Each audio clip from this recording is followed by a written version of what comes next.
c'est la deuxième table ronde, effectivement, de ce colloque qui est dédiée au repositionnement. Dans un contexte de besoins médicaux non satisfaits, 7 000 à 8 000 maladies rares, dont 95% n'ont pas de traitement approuvé, il est vrai que le repositionnement peut sembler une approche intéressante pour les patients qui souffrent de maladies rares.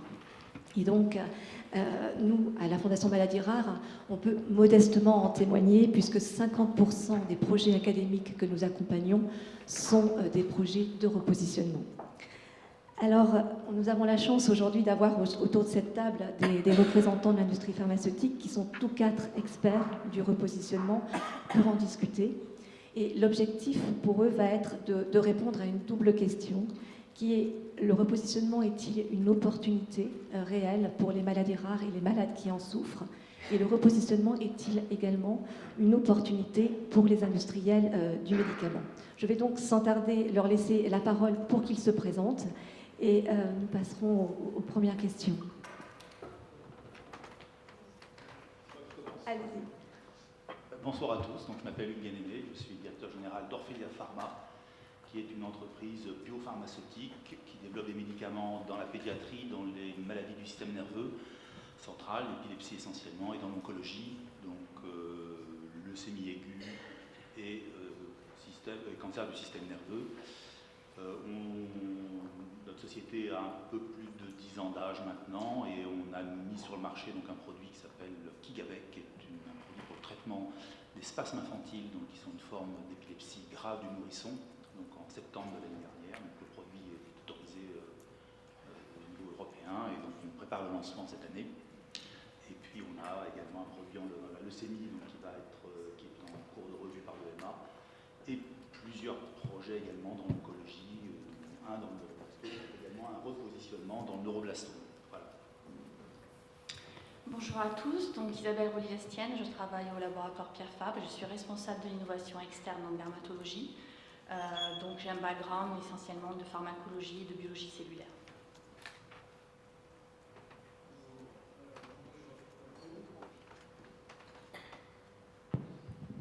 Bonjour, mon nom est Jean-Philippe Anereau, je représente aujourd'hui la société Medecia, où je suis en fonction de directeur. Donc, la société Medecia, c'est une société qui prend naissance sur une ancienne société qui s'appelle Alexion, que vous connaissez, qui est spécialisée dans les maladies rares. Donc c'est une société qui a été créée très récemment, qui a 3 mois. Aujourd'hui, c'est un moment important, puisque aujourd'hui, nous avons signé notre première licence sur un brevet. Donc, il y a quelques temps. C'est une étape importante, ce qui me donne l'occasion aussi de remercier la Fondation Maladies Rares, qui nous a beaucoup soutenus, parce que on va en parler, des périodes de doute dans les stratégies de repositionnement ou de redéveloppement. Et donc, à ce titre-là.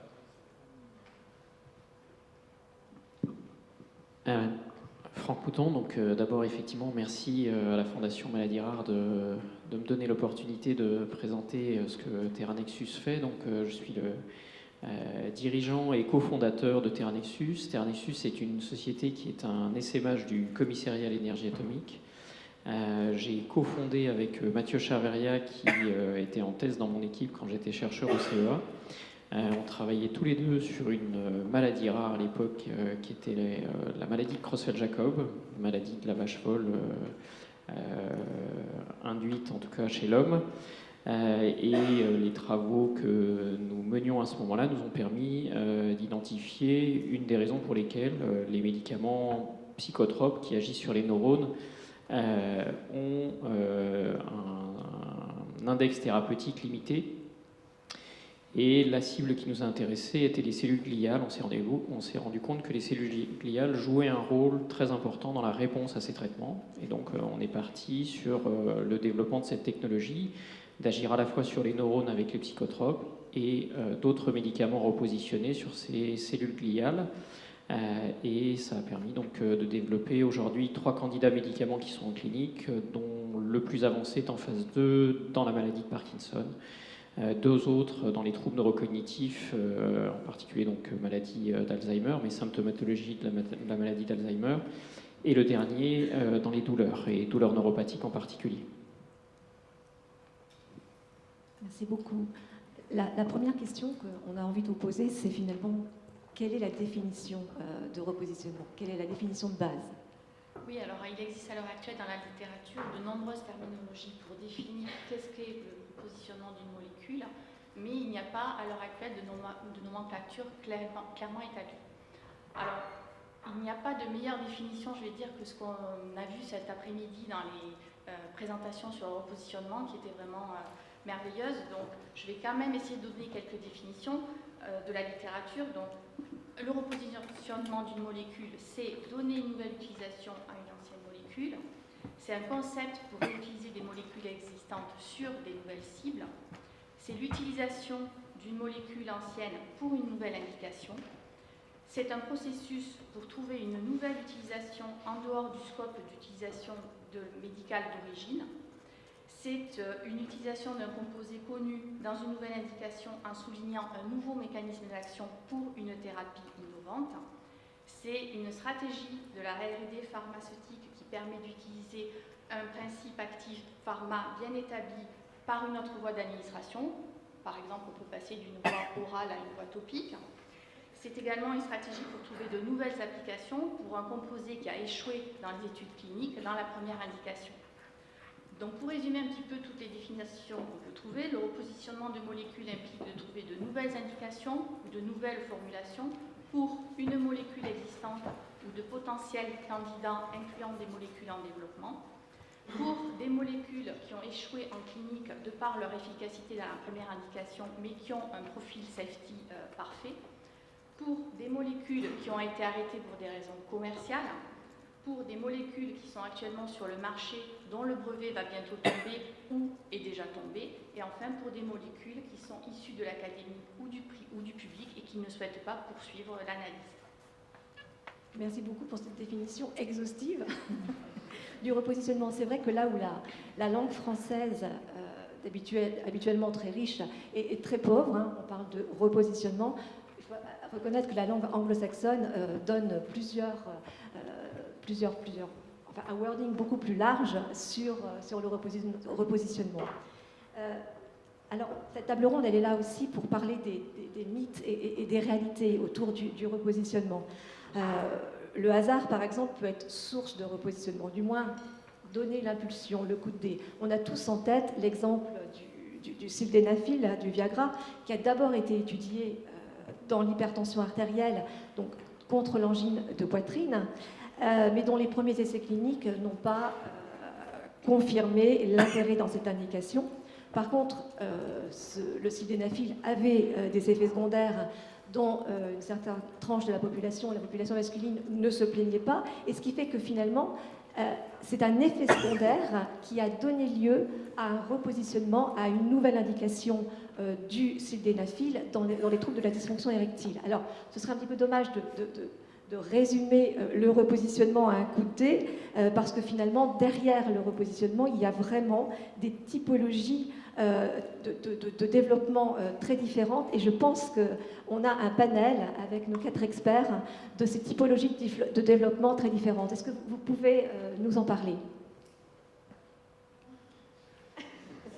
Personne? Bon, je vais démarrer avec une histoire d'un composé qui est dans le pipeline Pierre Fabre, donc qui est en fait une reformulation d'un produit très connu qui est le propranolol, donc un bêta-bloquant non sélectif, qui est utilisé majeurement pour ses activités au niveau cardiovasculaire et qui a donc été repositionné par le groupe Pierre Fabre en association avec l'Université de Bordeaux pour le traitement d'une pathologie rare qui est l'hémangiome prolifératif infantile.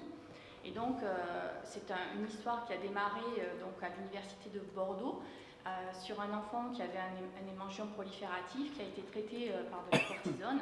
Et en fait, au fur et à mesure du traitement, il a déclenché des problèmes cardiovasculaires qui ont induit un traitement avec le propranolol. Et le professeur Labraise, qui suivait ce patient pour son hémangiome, a constaté qu'à partir du moment où il a été traité avec le propranolol, on a vu une régression très significative de son hémangiome. Donc cette histoire a commencé en 2006. En 2008, les laboratoires Pierre Fabre ont signé un accord avec l'Université de Bordeaux pour une licence exclusive de développement de ce composé. Et donc, à partir de 2009, on a démarré le développement pharmaceutique d'une nouvelle formulation pédiatrique du propranolol et on a eu l'autorisation de mise sur le marché de ce composé en 2014. Donc en fait, avec votre exemple, on a vraiment la première définition du repositionnement, c'est-à-dire un repositionnement d'un médicament qui existait déjà et qui a été réutilisé pour une autre indication. On a aussi le cas finalement, oui, Jean-Philippe, d'un redéveloppement de molécules. Un redéveloppement de molécules, ce que je trouve intéressant dans la description qui vient d'être faite, c'est l'accent qui a été mis sur l'observation.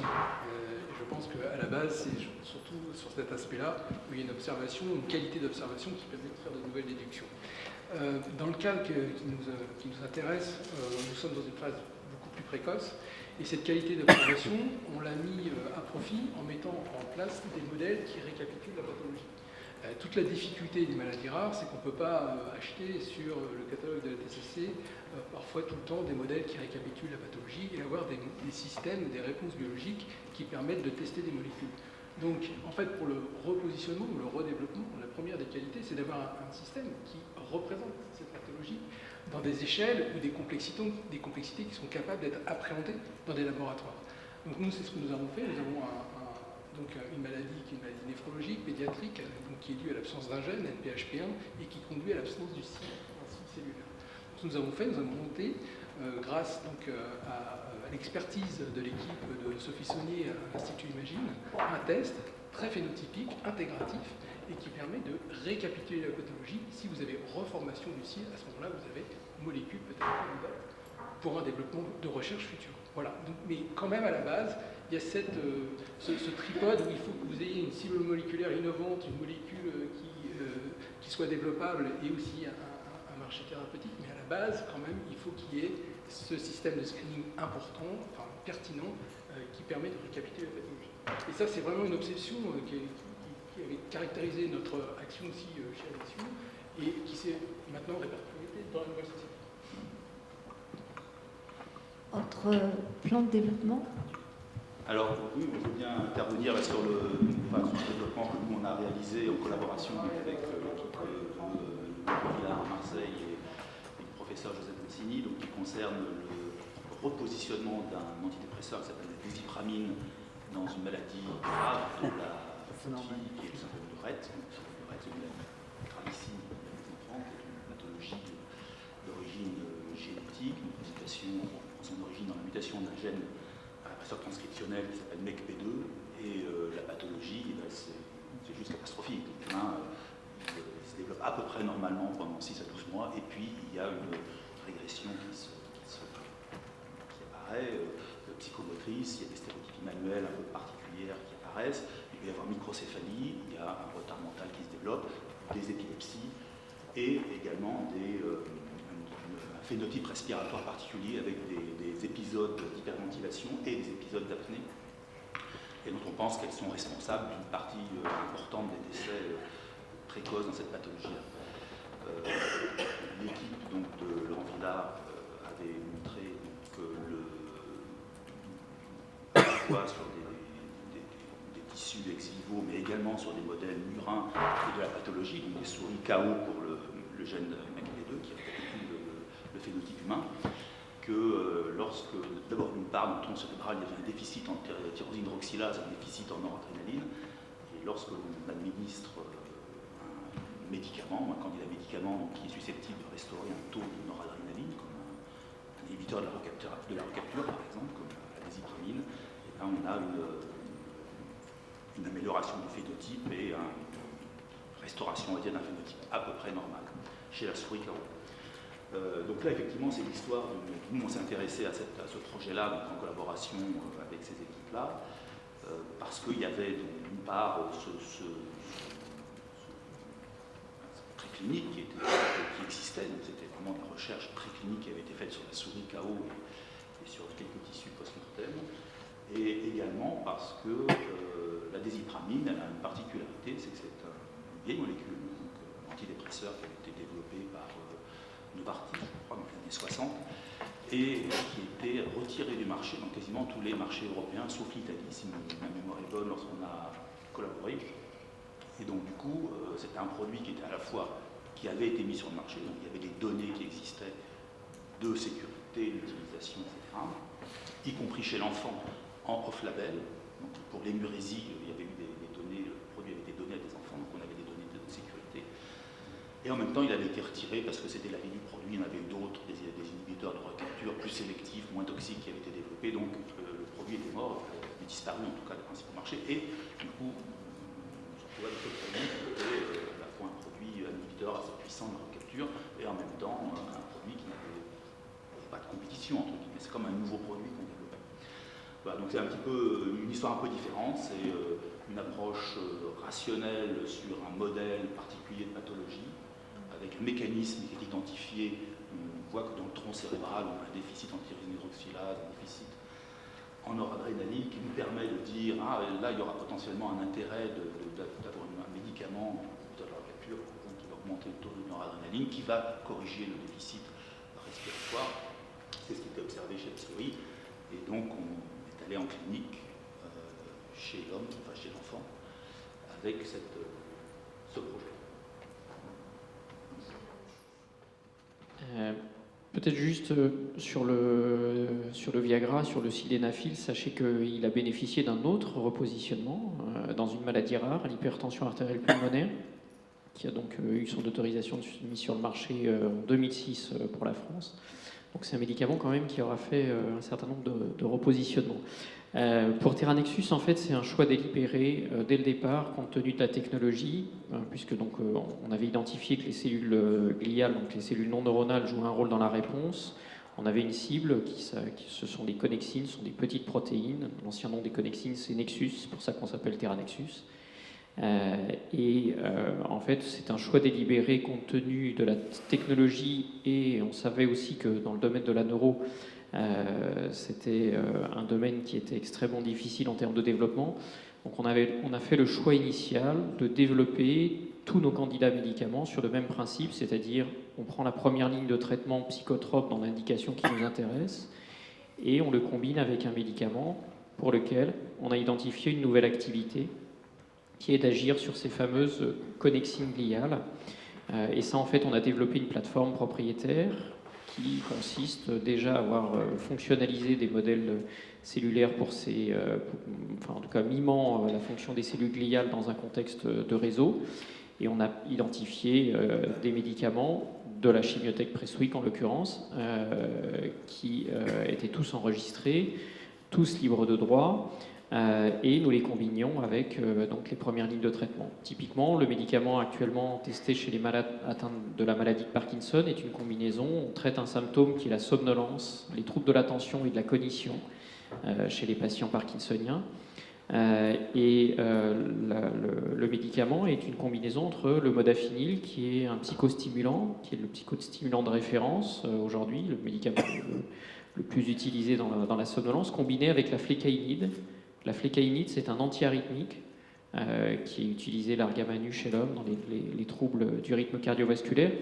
Et la flécaïnide, nous l'utilisons à des doses maximales de 27 mg jour, quand elle est utilisée habituellement dans son indication initiale, entre 150 et 300 mg jour. Et combinée avec le modafinil à sa dose active, c'est-à-dire entre 200 et 400, qui est la dose autorisée pour cette indication. Et donc, ce que nous avons, ce sont des combinaisons systématiques, et ça permet en fait de reprotéger l'ensemble pour un développement complet. Donc, le produit, au final, c'est une combinaison d'un médicament avec une forme galénique arrêtée qui sera une combinaison. Et donc, ça permet effectivement d'aller sur du repositionnement et de bénéficier d'une protection industrielle. Merci. Donc, autant de projets de repositionnement, autant de stratégies différentes. Et c'est ça qui fait l'intérêt aussi du repositionnement. Le repositionnement est présenté aussi comme offrant certains avantages. Forcément, on a une molécule qui est déjà indiquée, donc on connaît son profil de safety. On présente le repositionnement avec un développement moindre, avec un investissement moindre et aussi des risques d'échec moindres. Qu'en dites-vous au travers de vos différentes expériences ? Donc effectivement, c'est sûr que ça a une influence sur le plan de développement par rapport à une nouvelle chimie médicinale, d'abord vis-à-vis des autorités réglementaires, puisque les médicaments sont connus des autorités réglementaires et ils ont suivi l'ensemble du parcours de développement jusqu'à l'enregistrement. Donc on a quand même énormément de données qui sont disponibles. Donc d'un point de vue, on va dire, réglementaire pour ce qui est de Terranexus, en termes de combinaison, on doit refaire, ce qu'on nous demande, c'est de démontrer, puisqu'on a observé quelque chose d'inattendu sur le plan de la synergie entre deux médicaments, on doit démontrer qu'on n'observe rien d'inhabituel aussi sur la combinaison. Donc on peut apporter un certain nombre de données de vie réelle, puisqu'il y a un certain nombre de patients qui ont le droit d'être à la fois somnolents et d'avoir des troubles du rythme. Donc on a un certain nombre d'informations de terrain qu'on peut apporter, mais il nous demande quand même des étapes. Normalement, si vous développez une nouvelle entité chimique, il vous faut environ 2 ans et 2 millions d'euros pour arriver en clinique uniquement sur la partie réglementaire, donc tout ce qui est toxicologie, pharmacologie de sécurité, etc. Pour Terranexus, on a eu les autorisations d'essais cliniques des combinaisons sur la base d'une pharmacologie de sécurité cardiovasculaire uniquement chez un nombre restreint de chiens, et l'autorisation a été obtenue à ce moment-là, simplement de vérifier qu'il ne se passait rien d'inhabituel en combinaison aux doses qu'on utilisait. Et donc ça s'est réduit à peu près à 3 mois d'investigation et en termes de coût à moins de 100 000 euros. Donc vous voyez tous ces aspects-là. J'ajouterai un autre point. Oui. On peut poser des questions ou dans la table ronde, on peut poser des questions? Si, on avait prévu que vous les posiez à la fin. Est-ce que vous pouvez attendre? Si vous pouvez attendre, c'est parfait. J'ajoute un autre aspect qui est important, c'est un label industriel qu'on peut utiliser en cas de repositionnement et qui rassure à la fois les investisseurs et les industriels. Ce sont des dispositifs, et en particulier au niveau de la FDA, le dispositif 505B2, qui permet en fait, au moment de l'enregistrement, de pouvoir apporter tous les éléments de la littérature, tous les éléments disponibles sur les médicaments que vous utilisez, pour permettre l'enregistrement. Donc, si vous avez des questions, par exemple de tolérance, de sécurité, etc., vous pouvez alimenter d'informations qui sont des informations publiques pour pouvoir permettre l'enregistrement. Je reprendrai à peu près les mêmes items. Je pense que ce qui rassure, c'est effectivement que la cible soit validée en termes de repositionnement, de redéveloppement. La molécule, même si elle n'a pas été sur le marché, a été utilisée dans certains cas jusqu'en phase 1. Donc effectivement, c'est des cibles qui sont bien connues des agences réglementaires. Je pense aussi que le facteur d'accélération, c'est tout ce qui est la constitution du dossier, le Drug Master File, qu'on appelle. C'est vrai que ça fait gagner un temps fou, et notamment pour des petites structures comme les nôtres, ça permet de sécuriser les investisseurs qui sont parfois assez regardants sur les facteurs de risque.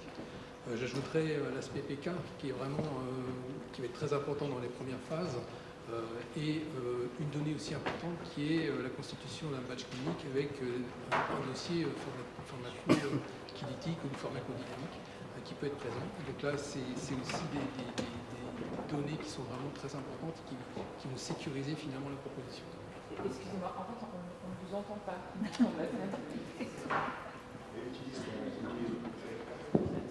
J'ai repris les points de mon collègue à côté, en fait, par rapport à la cible validée et bien connue des agences réglementaires.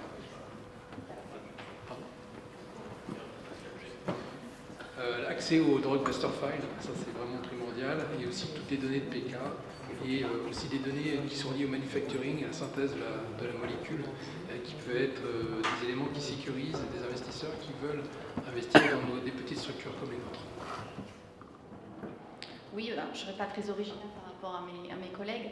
Je rajouterai juste effectivement qu'on peut effectuer des études de bridging sur tout le package préclinique au moment du développement. Donc ça, on gagne énormément de temps et d'argent, comme on dit. Donc on peut avoir les patients qui accèdent plus rapidement au traitement.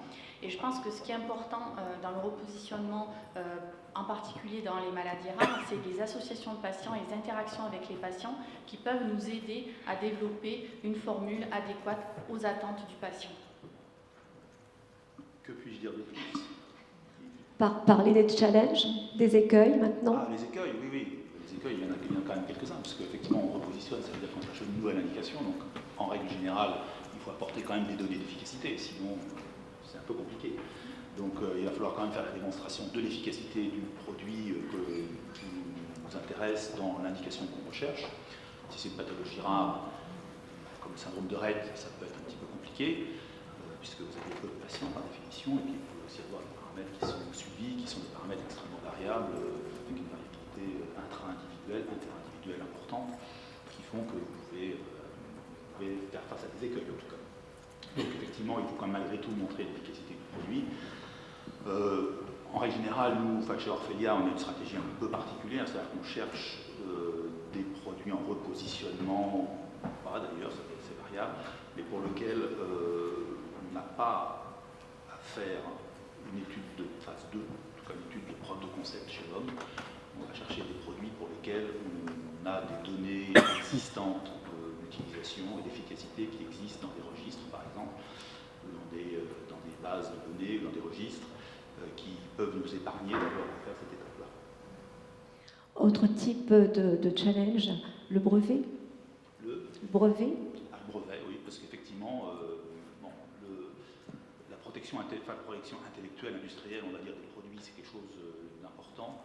Alors, heureusement, dans les pathologies rares, vous savez qu'on a souvent la désignation orpheline, c'est une chose qu'on peut activer, on peut déposer une désignation orpheline, c'est une possibilité. Dans les médicaments pédiatriques en repositionnement, il existe aussi un dispositif qui n'est pas inintéressant, qui s'appelle le PUMA, Pediatric Use Marketing Authorization. Madame, on deuxième était les PUMA, seconds, et nous les quatrièmes. Donc c'est pour que déjà il n'y en a que 5 aujourd'hui. Enfin, voilà, c'est des dispositifs réglementaires qui ont été mis en place par l'Agence européenne des médicaments pour aider à développer donc, des produits pédiatriques, donc, qui sont des produits soit en repositionnement ou pas d'ailleurs, c'est pas absolument obligatoire. Voilà, donc on a ces dispositifs-là. On peut ne pas avoir de brevet, parce qu'effectivement, lorsqu'on va sur un repositionnement de produit, si le produit est utilisé depuis un certain nombre d'années off-label dans l'indication, c'est des choses connues. Le brevet, ça va être compliqué. Par contre, on peut avoir une désignation orpheline, on peut avoir un statut PUMA, on peut avoir quand même malgré tout des brevets sur la formulation elle-même, parce que on est passé peut-être un petit peu vite, mais il y a quand même une dimension pharmaceutique du projet qui est importante dans ce positionnement, c'est-à-dire qu'il faut quand même se poser la question de quelle est la forme pharmaceutique avec laquelle on arrive sur le marché. Il vaut mieux éviter, si c'est possible, d'arriver avec une forme pharmaceutique qui ressemble à quelque chose qui est déjà sur le marché. Donc je vous parlais de Désipramine qui était plus sur le marché, donc la question ne se posait pas. Mais il arrive que, je sais pas, l'hémangiole, en est un cas de figure clair, le propranolol, vous en avez sur le marché. Et Pierre Fabre Médicaments a développé une forme liquide buvable, pédiatrique, mais qui est une forme qui n'existait pas sur le marché, une forme hyalénique différente. Et j'imagine que vous avez un brevet dessus. Oui, un brevet de formulation. Bon. Donc nous aussi, on a des brevets de formulation sur nos molécules. Hein. Si on peut déposer un brevet de formulation, on le dépose. Donc on n'a pas une protection brevetière complète, évidemment, comme sur un produit nouveau, c'est évident, on n'a pas une composition of matter, on va dire ça comme ça, mais on peut avoir des éléments de brevet qui protègent un peu le projet. Oui, effectivement, moi je rajoute juste sur ce point, c'est le brevet de formulation, comme vous l'avez dit, on a des soucis de formulation off-label, de formulation magistrale, en particulier quand le principe actif est déployé largement dans les hôpitaux, où les hôpitaux ont classiquement l'habitude de faire des préparations magistrales pour traiter.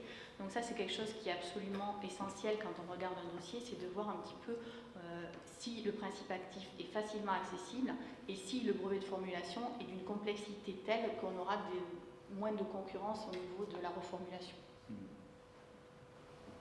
Et lorsque la molécule n'est vraiment pas libre d'exploitation, comme par exemple... Pour la propriété intellectuelle, je pense que pour l'industriel aussi, c'est une démarche aussi assez incrémentale. On peut commencer par un brevet d'indication, donc qui déjà protège l'utilisation de la molécule dans cette découverte d'indication d'efficacité. On peut aussi avoir un brevet de formulation, comme on l'a dit tout à l'heure, mais ce n'est pas des choses très très solides. Et donc ce qu'il faut aller aussi chercher, c'est peut-être une licence sur un brevet, donc composition of matter. Et là, il faut aller motiver les industriels qui détiennent ces molécules et négocier finalement l'utilisation pour cette nouvelle indication.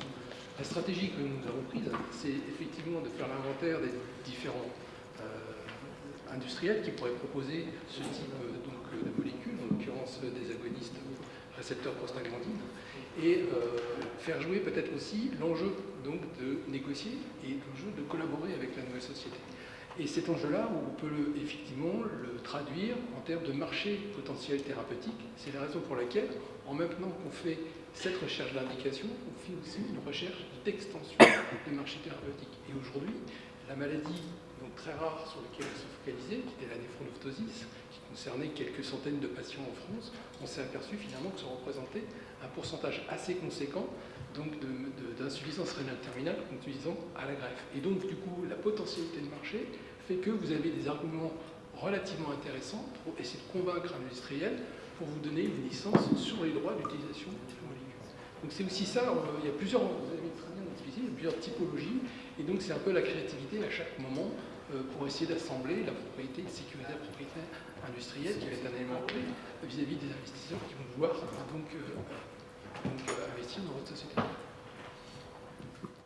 Il y a un point particulier sur la propriété intellectuelle qui est que vous avez l'exemption de prescription, c'est-à-dire que vous ne pouvez pas attaquer un médecin qui a prescrit un médicament si c'est pas, même s'il le prescrit dans une autre application que son application initiale. Donc ça, c'est une vraie contrainte effectivement pour le repositionnement. La possibilité d'avoir du composition of matter, qui est effectivement la protection qu'on a pour une nouvelle entité chimique, la combinaison le permet, c'est-à-dire que dans Terra Nexus, avant d'avoir des titres de propriété intellectuelle sur des formulations, on a des titres de propriété intellectuelle de composition of matter, de combinaison. Et donc c'est pour ça, j'ai vu aujourd'hui beaucoup de modèles que vous avez développés, je trouve hyper intéressant, et pour les industriels, je pense que c'est extrêmement enrichissant d'avoir vu ça. Et que, n'oubliez pas, j'ai vu des posters où il y avait déjà des hits identifiés par repositionnement. Quand vous en avez plusieurs, si jamais vous observez, par exemple, vous ne savez pas sur quelle voie exactement les médicaments s'appliquent, et que vous pouvez, par exemple, voir des synergies apparaître et les utiliser à des doses différentes en plus, en synergie, pour observer le même effet, eh bien, vous pouvez protéger les combinaisons de façon extrêmement forte, pour le coup, dans cette nouvelle application, donc bénéficier à la fois de la nouvelle formulation, de la compo et du brevet. Donc voilà, donc simplement là-dessus, la précaution, c'est effectivement si vous êtes à la même dose que le médicament qui est sur le marché, qui est génériqué et qui, d'un point de vue pricing, vous allez avoir du mal à rivaliser, il va forcément, le risque, si vous cherchez un prix élevé, c'est qu'il soit contourné par la prescription médicale. Merci beaucoup à tous. Vous faites vraiment tomber beaucoup de mythes, de barrières sur le repositionnement qui peut être une innovation, qui peut être brevetable. Et juste pour terminer et pour passer faire des questions à la salle, peut-être un mot de conclusion sur les perspectives. Comment voyez-vous, chacun d'entre vous, le repositionnement dans les années qui viennent ? Ok, je commence comme ça, je termine aussi. Donc je dirais, en tout cas sur les maladies rares, je trouve que c'est un marché ce sont des marchés qui s'y prêtent bien parce que ce sont des marchés de niche et donc il faut aller vite pour les patients. Donc le repositionnement, à mon sens, se prête bien aussi aux maladies rares en termes à la fois de besoins médicaux et de modèles médico-économiques. Et c'est également pour nous une excellente porte d'entrée parce que ce sont des modèles qui généralement sont relativement homogènes sur le plan phénotypique. On maîtrise les populations parce que c'est souvent associé à une génétique particulière et que ce sont entre guillemets des maladies modèles pour des applications plus larges et qu'on peut commencer par le repositionnement, identifier la cible et ensuite, si on traite tel ou tel symptôme, de pouvoir aller sur des maladies des marchés plus larges en allant chercher une chimie médicinale, d'avoir une vraie protection, etc. Donc je trouve que c'est pour moi une excellente porte d'entrée pour des sociétés, en tout cas jeunes comme Terra Nexus, de pouvoir développer son concept sur ces applications-là. Vous avez quelque chose de fondamental au niveau de la cible. Il se trouve qu'un grand nombre de maladies génétiques sont des délétions, donc qui n'offre pas cette potentialité de cible comme d'autres pathologies qui sont des gains de fonction. Donc je pense que l'approche de repositionnement sur des modèles cellulaires intégratifs permettent finalement de faire des découvertes de cibles qui indirectement vont interagir avec le mécanisme physiopathologique et donner lieu à de l'originalité, de l'innovation sur quelque chose qu'on n'aurait pas pu déduire de la littérature. Et ça, je pense que c'est un formidable accélérateur, je pense que c'est ça qu'il faut développer, et c'est vraiment une voie qu'on souhaite poursuivre. Concernant Pierre Fabre, une des voies essentielles dans le repositionnement, c'est également de changer de voie d'administration, puisqu'il y a de nombreux composés qui tombent pour manque d'efficacité dans les études cliniques dans une indication, mais qui peuvent être repositionnés par une voie topique pour avoir une atteinte plus ciblée au niveau de la peau et donc pouvoir traiter des problèmes de dermatologie. Donc ça, c'est un des enjeux de l'industrie pharma à l'heure actuelle, c'est de changer de voie d'administration pour pouvoir avoir une meilleure atteinte de la cible. Je vais conclure. Ça va être l'heure d'apéritif. Oui, donc on a entendu donc les... On va peut-être... Non, on ne vous laissera pas partir sans, excusez-nous, sans avoir posé la question. Allez-y. Ma question est la suivante. On crible la Prestwick, ce sont des médicaments libres de droit. Okay. Il y a dans les pipelines, dans les industries pharmaceutiques, moult médicaments qui sont peut-être libres de droit, d'autres qui ne le sont pas. Certains ont été arrêtés parce qu'ils avaient des effets secondaires dans certaines pathologies. Pourquoi ne pas demander aux industries pharmaceutiques de mettre à disposition toutes ces molécules à la Fondation Maladies Rares, qu'on puisse les cribler, et ensuite discuter avec les industriels pour les applications suivantes. J'ai un peu peur quand je vois qu'il a fallu obliger, que la NSM a dû obliger Novartis, parce qu'il y a quelqu'un qui allait mourir de filer une molécule qui avait été testée déjà en phase 1. Donc, mais franchement, là, je pense qu'il y a quelque chose à faire, et peut faire bouger peut-être les industries de pharma, parce qu'il y a un potentiel énorme ici. Merci pour cette remarque. Qui veut réagir? Je crois que vous avez raison, mais il me semble que des initiatives comme ça ont déjà été prises dans le passé avec des mises en commun de molécules qui ont été en développement par des boîtes pharma. Donc ça a été déjà plus ou moins fait, peut-être pas suffisamment. C'était très ponctuel, avec un labo précis, c'était du mano à mano, alors que là, il y a des possibilités de criblage, il y a des plateformes qui criblent. Là, on a criblé la Prestwick, on n'arrête pas, on trouve des nouvelles applications, donc je suis persuadé qu'il y aurait des choses à faire. De toute façon, les molécules en développement dans la pharmacie, c'est 10 fois la Prestwick. Sur le déphasage qu'on a eu entre les présentations toute la journée des laboratoires académiques qui s'acharnent à travailler sur les 7000 maladies et le déphasage avec le discours industriel. Je suis parfaitement d'accord avec Pascal. On a eu la même situation, nous, en fait, de trouver une molécule, de faire un essai clinique qu'on se trouve tout simplement à demander, sous la pression des malades, aux investigateurs de prescrire la molécule qui est générique, qui n'intéresse pas vraiment les industriels. Donc il faudrait à un certain moment qu'on arrive vraiment à laisser ces milliers de laboratoires qui travaillent maintenant sur la modélisation cellulaire avec tout ce qu'on a vu aujourd'hui, d'avoir la possibilité d'accès à la chimie et d'avoir l'aide de l'industrie pharmaceutique. On a du mal à trouver en fait le message à passer pour qu'il y ait vraiment accès à cette chimie qui dorme et qui n'apporte rien aux industriels actuellement. D'autres questions, d'autres commentaires?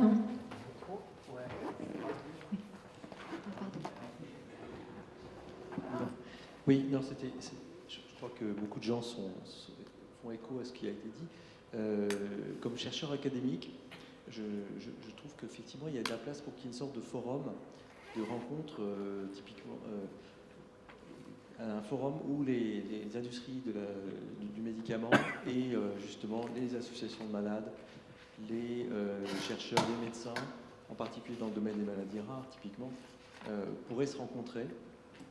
Je sais que c'est une des actions de la Fondation de maladies rares, hein, mais j'entends aussi dire que, par exemple, les plus gros labos pharmaceutiques ont une cellule maladies rares et partagent entre elles des informations, mais dans leur consortium industriel. Hein, il y a des initiatives avec énormément de moyens. Mais ce qui est frappant, c'est la journée d'aujourd'hui l'illustre un petit peu, c'est effectivement tout cet effort de développement de modèles de connaissances mécanistiques des maladies, essentiellement dans le milieu académique. Et puis finalement, le peu de retentissement d'interface en fait, avec les décisions stratégiques chez les industriels qui font les médicaments. Peut-être parce qu'ils ont une approche un peu différente aussi, peut-être plus orientée par le marché ou aussi l'opportunité d'axes de chimie, par exemple, ou de biothérapie. Voilà, tout ça pour dire qu'il y a sûrement un effort à faire dans cette direction-là. J'ajouterais même qu'il y a une complémentarité de toute façon entre le monde académique et le monde industriel qui mettra la molécule sur le marché. Vous avez totalement raison.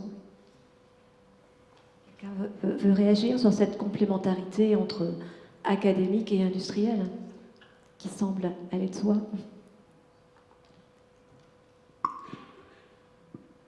La complémentarité, elle n'est pas seulement au niveau des mécanismes physiopathologiques, elle est aussi dans la connaissance de l'histoire naturelle des patients.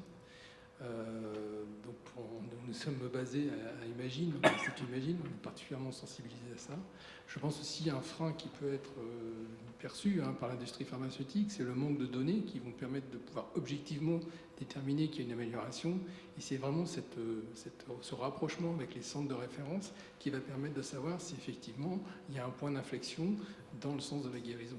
Et ça, je pense que c'est pas qu'une interaction, je dirais, cognitive pour la compréhension physiopathologique entre le domaine privé et public avec la molécule et la cible et le modèle. Il y a aussi cet aspect-là qui est hyper important d'histoire naturelle des patients. Oui. Je voulais savoir si quelqu'un avait des données big data qui pourraient nous aider à comprendre un peu la situation générale, parce qu'il y a beaucoup de cas anecdotiques fort intéressants d'ailleurs, et quelques déclarations des principes. Mais par exemple, si on disait par rapport au repositionnement, on prend, je ne sais pas, les cas de la France ou de l'Europe ou des États-Unis, combien a été investi, qu'on peut calculer en temps, en années de recherche, dans centaines de milliers de dollars ou d'euros, pour des repositionnements qui ont été successful, pour avoir une idée d'où on est et éventuellement les comparer, parce que là je crois que les données existent par rapport aux nouvelles molécules. À nouveau, l'investissement en recherche en est millions de dollars pour avoir une idée de combien est efficace, bien que évidemment le repositionnement est plus jeune par rapport à la technique classique. Là, je peux peut-être répondre parce que c'est moi qui ai je vais vous donner un exemple. Nous, on a mis sur le marché, donc on a obtenu l'autorisation de mise sur le marché de Kigavec, donc un produit pour l'épilepsie du nourrisson, l'espace infantile. On a dû dépenser 2 à 3 millions d'euros sur le projet. Ça vous donne un ordre de grandeur, si vous voulez.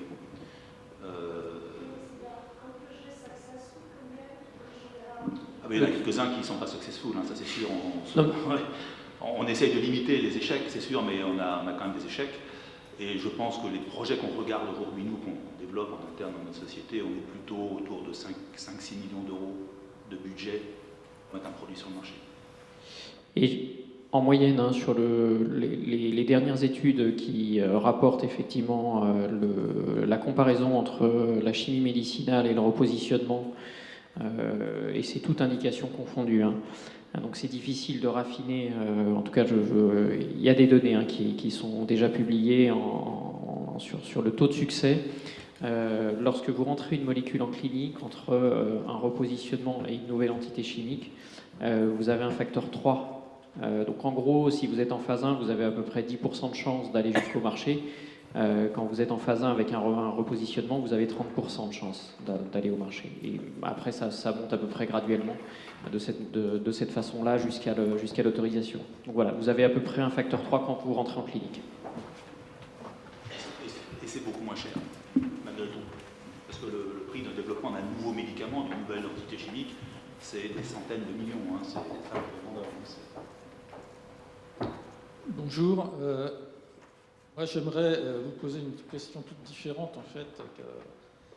Quel est votre sentiment sur, en fait, les mélanges complexes, par exemple issus des médecines traditionnelles asiatiques, sur ces problèmes de repositionnement? Et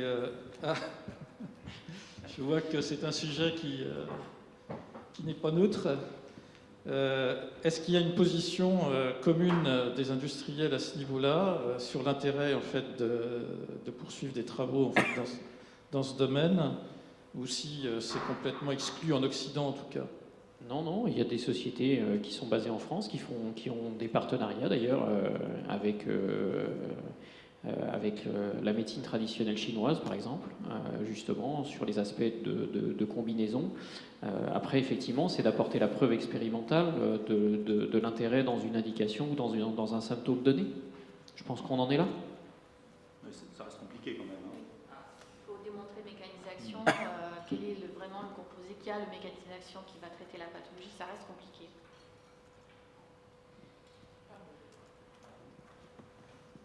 Par rapport à ce qui vient d'être dit, il est possible que ce soit des combinaisons, effectivement, qui soient responsables des améliorations de pathologie. Donc ça, c'est une notion, effectivement, qui est très présente en médecine chinoise, mais qui n'est pas du tout présente dans notre médecine, quelque part. Alors, est-ce qu'il faut se tirer un trait parce que on n'a pas le composé, en fait, qui a l'action Est-ce qu'il n'y en a qu'un, d'abord? Bon, question. Franck, tu vas nous faire pave the way. Non, enfin, si on prend la désipramine, la désipramine a été développée effectivement il y a un certain nombre d'années, et je pense que l'intérêt de la désipramine, c'est sa multimodalité par rapport aux SSRI qui sont extrêmement sélectifs. On a eu une mode qui était d'avoir la sélectivité absolue sur tel type de récepteur. On en revient, c'est-à-dire que maintenant on voit qu'on cherche à avoir des molécules avec une multimodalité. Et je pense que voilà, il y a un certain nombre de combinaisons qui apparaissent parce que les maladies sont complexes, parce qu'elles adressent différentes voies métaboliques, etc., et que ça nécessite d'agir à ces différents endroits. Donc, quoi qu'il en soit, on voit apparaître aussi des effets de mode, je pense, et de la compréhension surtout qui vient derrière. Merci à tous. Je crois qu'on va devoir à regret clôturer cette table ronde. Merci beaucoup, merci à nos 4 intervenants et merci aux courageux qui sont restés et aux nombreuses questions qui sont posées et qui continuent, c'est vrai, à être posées, mais les échanges étaient très riches. Merci à tous, bonne soirée.